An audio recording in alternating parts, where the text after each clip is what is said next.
చెప్పురా. మాయా, మొన్న బిగ్ బాస్లో ప్రోమో వచ్చింది కదా, వచ్చింది. చూసారా మీరు? చూసా. అసలు అందులో అభిజిత్ గారితో బిగ్ బాస్ వాయిస్లో ఒక వాయిస్ వచ్చింది కదా. అవును. అదేంటి మాయా పేలగొని తీసుకుని అంత వరస్ట్గా ఉంది? నేను చూసాను, చాలా వర్స్ట్గా ఉంది. బిగ్ బాస్ వాయిస్ ఏమన్నా మారుస్తున్నారేమో అని నా డౌట్ పడుతుంది. ఏమో మాయా, అది వదిలే. బిగ్ బాస్ ఒరిజినల్ వాయిస్ ఉంటుంది కదా, అది నేను యాజ్ ఇట్ ఈస్గా మాట్లాడడానికి ట్రై చేస్తా. సో నేను ఒకటే, నేను మాట్లాడగలనా మాట్లాడలేనా? మాట్లాడలేదు మాయా. మీరైతే బెట్ట కడతావా? కడతాను. నేను ఒకవేళ మాట్లాడితే 1000 రూపాయలు ఇచ్చేయాలి, మాట్లాడలేకపోతే నేను ఇచ్చేస్తాను. ఓకే మాయా, డన్. అది మరి ఫ్రెండ్స్, మాయలో మాట్లాడలేరు, మనకు 1000 ఫ్రీ. పార్టీకి 1000 రూపాయలు అయితే సెట్ అయిపోయినట్టే.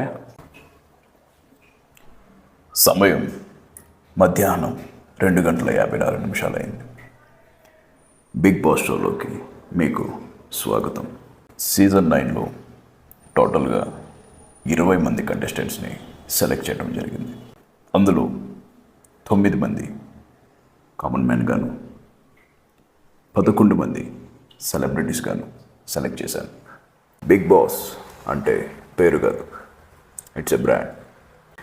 ఇలాంటి బిగ్ బాస్ షోలో నా వాయిస్ డబ్బింగ్ చెప్పడం నా అదృష్టం. ఓడిపోయాను అనుకుంటున్నావా ఏంటి? అది మరి ఫ్రెండ్స్, ఇంత బాగా మాట్లాడతారని నేను కూడా ఎక్స్పెక్ట్ చేయలేదు. మనం 1000 రూపాయలు బొక్క. 1000 లాభం, అందుకే తెలియకుండా బెట్ల కట్టకండి, ఓకేనా? అది మరి ఫ్రెండ్స్, వీడియో నచ్చితే లైక్ చేసి, షేర్ చేసి, సబ్స్క్రైబ్ చేయండి.